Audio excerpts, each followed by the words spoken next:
Porque la información también es herramienta de prevención. Desde este momento, aquí se habla del riesgo. Con Adelfo Solarte y Nilsa Gulfo. Muy buenos días. Desde ULA FM 107.7 es tiempo de hablar de la gestión del riesgo de desastres. Para ello, en los próximos minutos haremos de la información una herramienta de prevención. Bienvenidas y bienvenidos. A mi lado ya se encuentra nuestra compañera de trabajo, Nilsa Gulfo. Buenos días, Adelfo. Y como hablar de gestión de riesgo es referirnos a un trabajo en equipo, hoy estaremos sumando voluntades para todos ustedes. En la edición y montaje, Gianfranco Dávila. En la dirección de ULA FM 107.7, Jesús Calderón.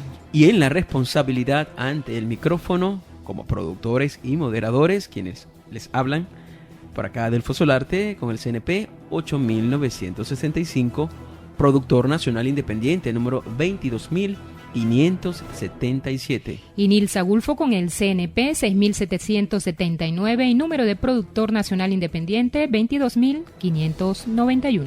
Aquí se habla del riesgo, es una iniciativa para la divulgación que asume la Comisión para la Gestión de Riesgos de Desastres de la Universidad de los Andes, con el apoyo de ULA FM 107.7 y del Centro de Investigación en Gestión Integral de Riesgos, CIGIR. Agradecemos su atención y le invitamos desde ya a nuestra primera sección. Ya nos pasó. Ya nos pasó es la sección donde hacemos memoria de algunos momentos de nuestra historia local e incluso mundial, con la idea de reconocer situaciones de desastres que pueden hacernos comprender y reconocer esas amenazas pasadas y presentes. Y hoy nos vamos a referir al incendio de combustible en la carretera panamericana. Un camión cisterna cargado de gasolina se volcó el jueves 28 de diciembre del año 2011 en las afueras de Caracas, causando la muerte de 13 personas tras generarse un incendio que arrasó con 7 automóviles en la importante y transitada carretera panamericana. El comandante de los bomberos de Caracas, William Martínez, informó en ese momento que el camión había derramado al volcar 36.000 litros de gasolina y dijo textualmente: se incendiaron varios vehículos, entre ellos un colectivo, autobús, en el cual se han contabilizado 11 cadáveres. Otros 2 cadáveres fueron removidos de 2 automóviles cercanos, según se informó. En total, 8 vehículos se calcinaron en su totalidad, según dijo Martínez a la prensa. El accidente se registró en un tramo de la carretera panamericana.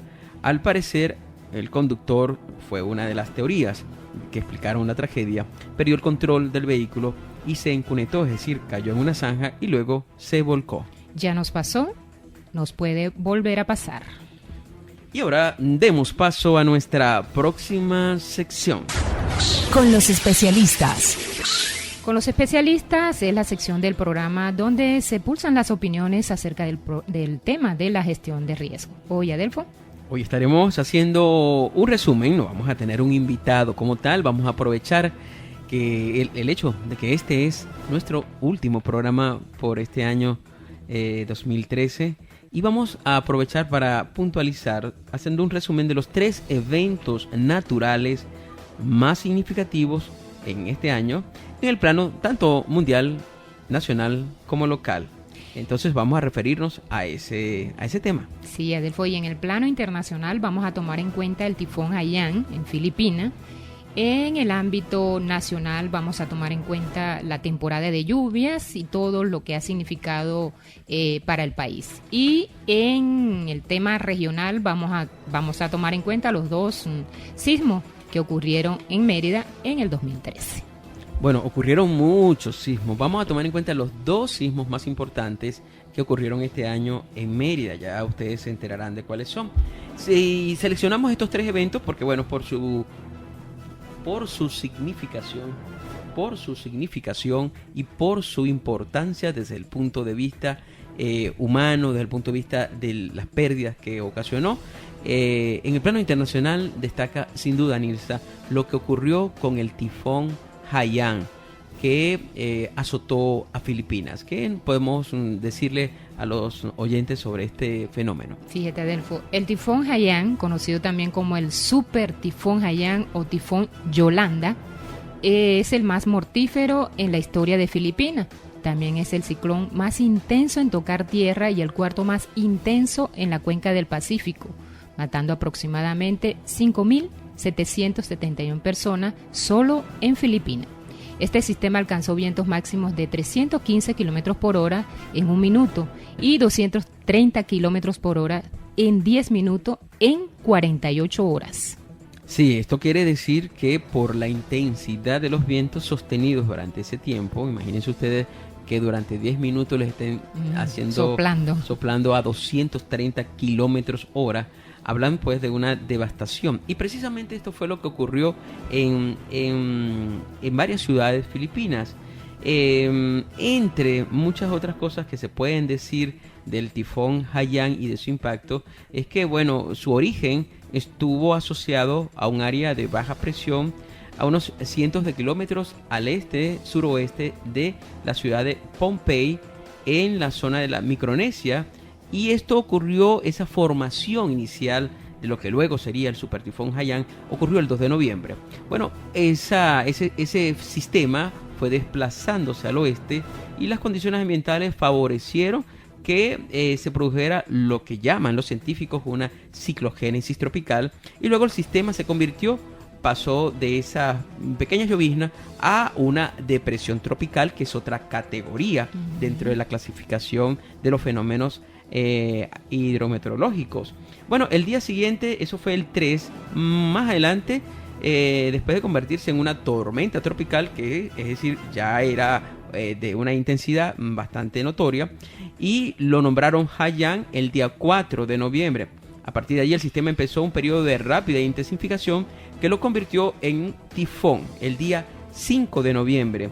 Días después, el Centro Conjunto de Advertencias de Tifones ascendió al sistema a la categoría 5, que es la máxima, es decir, un super tifón en la escala de huracanes de Saffir-Simpson, que es la escala que se utiliza para medir la intensidad. La tormenta pasó sobre las islas de Kayanghei y rápidamente después de alcanzar esta categoría, pues se desplazó hacia Filipinas. Sí, Adelfo, y colocando la lupa, por supuesto, en las consecuencias de este peligroso tifón, un mes después de la catástrofe provocada por este tifón, más de 6 millones de niños continúan sufriendo las consecuencias del desastre, que ha afectado a un total de casi 15 millones de personas, según ha dicho la UNICEF. Sí, estamos hablando de que en el caso de Venezuela estaríamos hablando de la mitad de la población de Venezuela. Saquen ustedes la cuenta de lo que sería un fenómeno de este tipo. La organización, es decir, la UNICEF, que es la organización de la ONU encargada de la infancia, denuncia que todavía queda mucho por hacer, ya que millones de familias han perdido sus hogares y sus medios de vida. Un 80% de los niños de la ciudad de Tacloban, que es la más devastada por el tifón Haiyan, no han podido volver a clases, y hay 1.35 o sea, 1.350.000 niños que están todavía en riesgo de sufrir desnutrición, según la UNICEF. La asistencia alimentaria de emergencia sigue siendo una prioridad en las comunidades afectadas, por lo que el Programa Mundial de Alimentos anunció que está aumentando el reparto de víveres, aunque reconoció que las necesidades son enormes. El organismo, volvemos con la UNICEF, distribuirá también 20 toneladas de unas galletas que tienen alto contenido energético entre niños que tienen edades de 2 a 5 años de edad, para prevenir deficiencias micronutrientes, así como 75 toneladas de arroz entre unas 15.000 personas de las islas de Battambang y Guinatarcán. Por otro lado, gracias al trabajo coordinado de la UNICEF, de las organizaciones no gubernamentales y el gobierno filipino, se han logrado que más de 428.000 personas tengan acceso a agua potable en diferentes ciudades, incluyendo 200.000 en Tacloban, que fue la localidad más afectada por este tifón. Bueno, el acceso al agua es tal vez una de las principales urgencias después que hay un evento que implique inundaciones y crecidas. Pareciera paradójico, pero hay mucha agua cayéndote encima, pero el agua de consumo humano se contamina y no está permitido su consumo, porque te puede generar entonces una enfermedad. El acceso precisamente a este bien de primera necesidad, es decir, el agua, está siendo primordial para evitar brotes de enfermedades potencialmente mortales, como por ejemplo el tifus el sarampión y el dengue. De allí que la UNICEF y la Organización Mundial de la Salud hayan puesto en marcha una campaña de vacunación contra la polio y el sarampión para unos 30.000 niños. Hay también 4 millones de personas desplazadas, es decir, que tuvieron que irse a otras zonas de Filipinas o inclusive países vecinos, desplazadas por la destrucción de sus viviendas. El paso del tifón dejó a Filipinas también sin muchas de sus infraestructuras y se estima que más de 1 millón de viviendas quedaron dañadas. Ese fue el super tifón Haiyan, el evento natural de mayor impacto. Esto también generó otra discusión, Nilsa, que tiene que ver con el tema ambiental. Sí, porque precisamente por esos días se hacía el encuentro mundial del cambio climático y ahí se discutía, Adelfo, de si se le atribuía este tipo de fenómeno natural a el calentamiento global y se generó toda una discusión, una interesante discusión sobre el tema precisamente. Una discusión que todavía sigue y que en su momento también vamos nosotros a tratar de desglosar por estos lares. Y otra cosa que hay que, para cerrar el capítulo internacional, es que, bueno, pese más allá de la discusión, pues una vez más, este fenómeno colocó la lupa sobre el tema del fenómeno versus las condiciones, la amenaza versus la vulnerabilidad.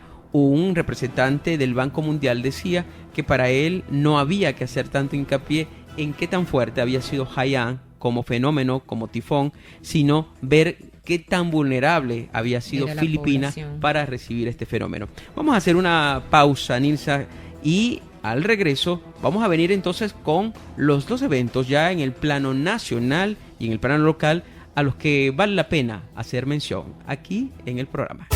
La Comisión para la Gestión del Riesgo de Desastres de la Universidad de los Andes es una respuesta institucional de nuestra máxima casa de estudios, dirigida a convertirse en mecanismo de utilidad ciudadana para alcanzar una sociedad más segura en cuanto a la posibilidad de desastres a los que estamos expuestos. Aquí se habla del riesgo. Bien, de vuelta en Aquí se habla del riesgo. Hoy estamos haciendo un programa especial resumiendo lo que para nosotros, desde nuestro punto de vista, son los 3 eventos naturales a los cuales habría que prestarle mayor atención este año. Ya habíamos comentado en el plano internacional las consecuencias del tifón Haiyan y la discusión que se presentó con este fenómeno. Ahora, en el plano nacional también hubo de qué preocuparse. Y precisamente las lluvias, y nos vamos a referir a la temporada de lluvia. Y es que ya a principios de año, Adelfo, el Instituto Nacional de Meteorología e Hidrología decía ya que la temporada de lluvia sería igual o superior a la anterior. Ya en abril ya se estaba anunciando que las lluvias iban a traer problemas. Vamos a leer textualmente. Según la evaluación del Instituto Nacional de Meteorología e Hidrología, la temporada de lluvia en Venezuela, que empieza en abril hasta septiembre, mantendría un comportamiento de normal a ligera superior al promedio en la mayor parte del país. Sí, decía esas advertencias de INAMED que en la mayor parte del país se observarían precipitaciones en el promedio. Sin embargo, en el estado Falcón se estimaban excesos notables de precipitación, caso contrario en el estado de Nueva Esparta, donde se preveía un déficit importante de lluvia desde marzo hasta octubre de 2013. Recuerden que eran previsiones del INAMED a comienzos de año. Sí, en Venezuela para aclarar, existen 2 periodos bien diferenciados. Uno lluvioso desde mayo hasta octubre y uno seco que iría desde noviembre hasta abril. Generalmente los meses de noviembre y abril son de transición entre estas épocas de lluvia y periodo seco. Por ejemplo, ya para diciembre, normalmente estamos en periodo seco, pero usted habrá notado que este ha sido un diciembre pasado por agua, pero no tiene que ver tanto con la temporada, sino con eventos, con procesos que se generan en esta zona tropical. En este caso, vaguadas que proceden desde el Atlántico, atraviesan en muchos casos Colombia, que sigue sufriendo desde hace varios años las consecuencias de las lluvias y luego se desplazan hasta nuestro país. En el caso de los Andes, ya vemos que por su conformación topográfica es hay mucha lluvia, y esto ha sido muy notorio en el caso de Táchira y Mérida, en lo que va de esta temporada presuntamente seca. Sí. La temporada de lluvia en Venezuela está determinada, como dijiste, por el desplazamiento del borde norte de la zona de convergencia intertropical, que va definiendo el inicio de esta temporada desde el mes de abril hasta el mes de junio. Bueno, la temporada lluviosa en Venezuela también, según explicaba en su momento el INAMED, y que son las explicaciones que puede dar cualquier experto en la materia, esta temporada está influenciada por los modos de circulación atmosférica, es decir, el acoplamiento de la atmósfera en la zona oceánica, y que se presenta sobre todo en el Océano Pacífico ecuatorial, provocando el incremento de lluvia cuando existen fases de enfriamiento y déficit de precipitación en fases de calentamiento. Es lo que se conoce como el fenómeno del Niño. En esa franja ecuatorial, cuando el agua del océano se calienta, produce el Niño. Cuando se enfría, entonces estamos en presencia de algo que se denomina la Niña, y eso tiene consecuencias para toda la región, sobre todo para la zona ecuatorial, donde estamos ubicados nosotros. Y precisamente el INAMEN, para hacer esos pronósticos, consulta 8 modelos de pronóstico de largo plazo utilizados por 4 centros mundiales de investigación del clima para el periodo correspondiente entre abril y mayo, junio, abril y junio. Sí. Ahora, hay que decir que nosotros trajimos a colación, ustedes dirán, bueno, pero ¿por qué en el internacional está Haiyan, que fue tan devastador? Las temporadas de lluvias realmente este año no han sido tan desastrosas, realmente fueron un desastre, fueron un fenómeno. No lo fueron, gracias a Dios, comparándolos con años como 99, 2000, 2005 o 2010, por ejemplo, que han sido años de una intensidad inusual en las lluvias, 2009 también.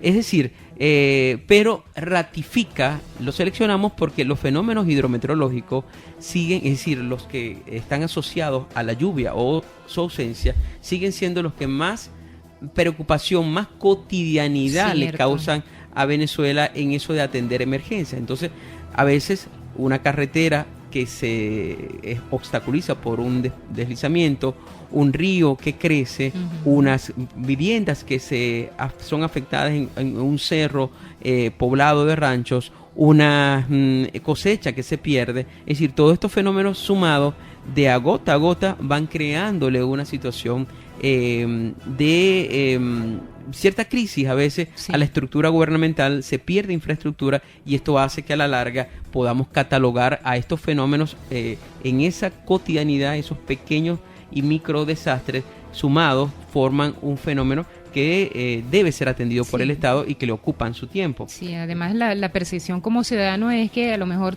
están pasando cosas pequeñas, pero como dices tú, si se unen todos esos episodios, pues las pérdidas económicas y las pérdidas materiales son bastante altas. Así es, entonces por eso es que catalogamos este año en el plano nacional, a Dios gracias, no hubo fenómenos que destacar en el plano de los desastres, pero las lluvias nos recuerdan el compromiso que tenemos de estar pendiente con también los llamados desastres locales o los microdesastres que sumados afectan al país. Ahora vamos a poner la vista en esta última parte a otro, ya en el plano local. Y en el plano local, Nilsa, destacan 2 eventos sísmicos de una magnitud, si bien no destructiva, sí considerable. Sí, fueron 2 eventos que nos movieron el piso, literalmente.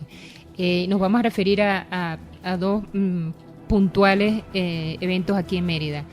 Uno, el ocurrido el 4 de julio, que se marcó en la llamada tormenta sísmica, y el otro, el ocurrido el 27 de noviembre, el del 4 de julio de 4.1, que se registró aquí en Mérida, y el otro, el 27 de noviembre, de 4.1 grados, también se registró aquí en Mérida. Sí, es decir, son 2 eventos sísmicos, ustedes dirán, ¿y por qué eso califica en el plano local como el evento más llamativo?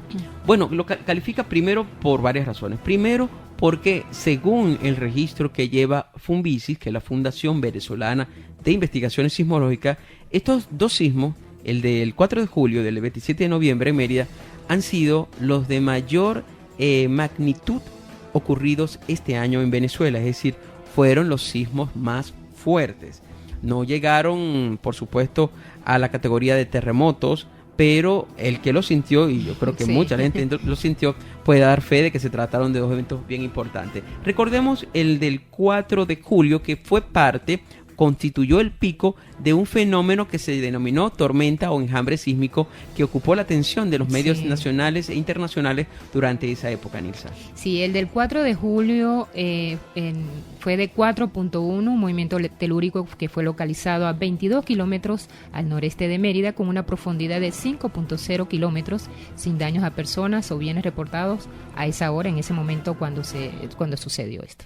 Sí, el movimiento telúrico, como decías tú, no presentó daños. En su momento, la presidenta de Funvici, Saura Fernández,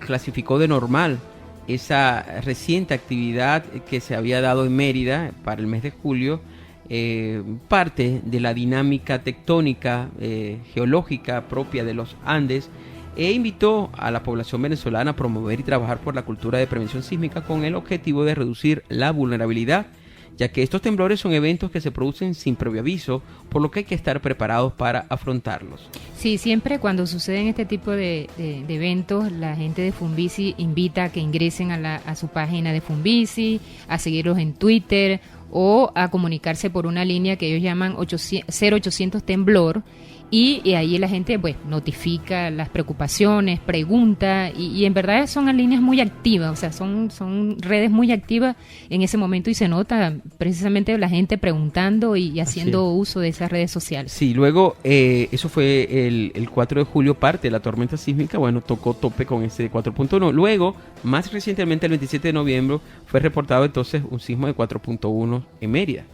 Esa tarde, la Fundación Venezolana de Investigaciones Sismológicas, Funvici, reportó un sismo de 4.1 grados a 20 kilómetros de la ciudad de Mérida, con una profundidad de 1.2 kilómetros. El movimiento telúrico no dejó heridos ni daños en estructura y ocurrió a las 3:21 de la tarde. Así es. Dos eventos que llamaron la atención de los merideños y de los venezolanos. Dos eventos sísmicos, los más importantes ocurridos este año en Venezuela, ocurrieron en Mérida.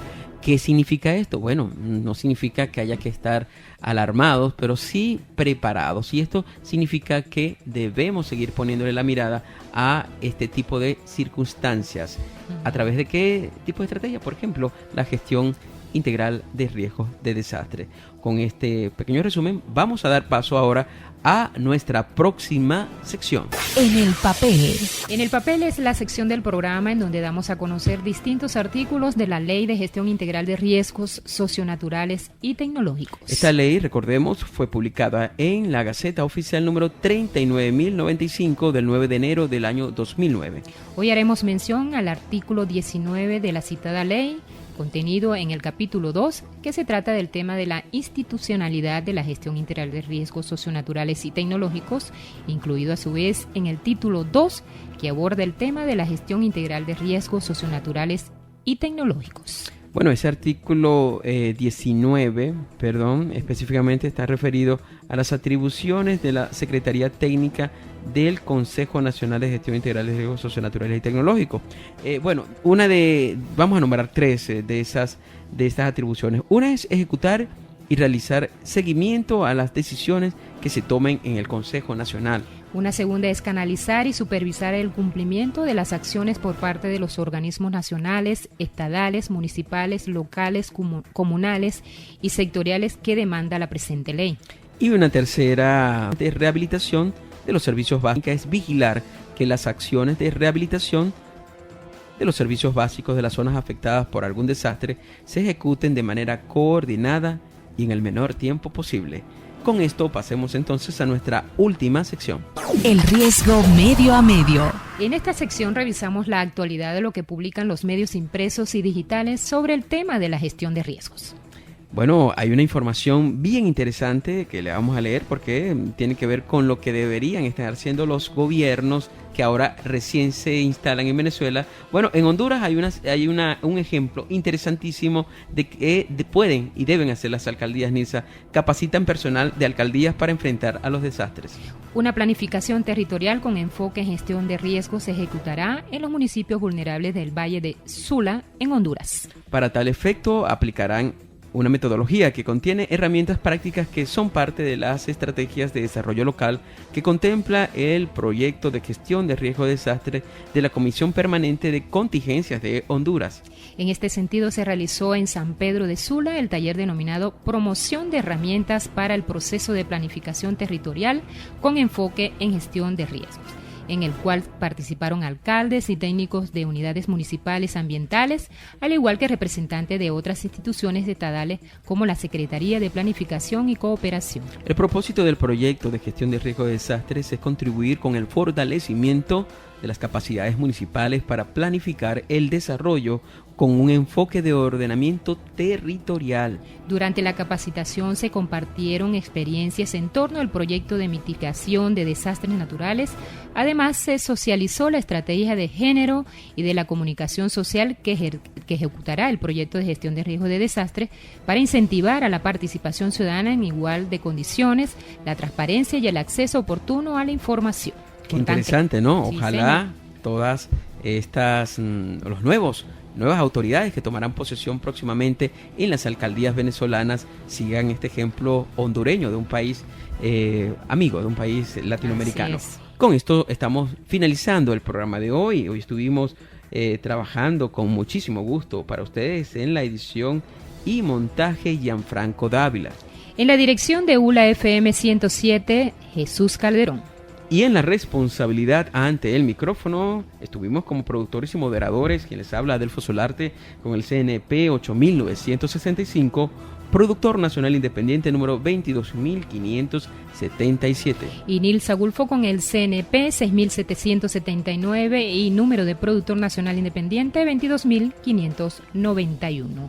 Aquí se habla del riesgo, es una iniciativa para la divulgación que asume la Comisión para la Gestión Integral de Riesgo de Desastre de la Universidad de los Andes, con el apoyo de ULA FM 107.7 y del Centro de Investigación y Gestión Integral de Riesgo, CIGIR.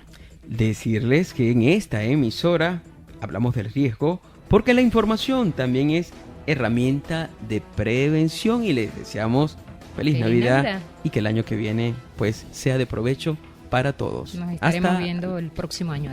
Así, hasta la próxima. Aquí se habla del riesgo.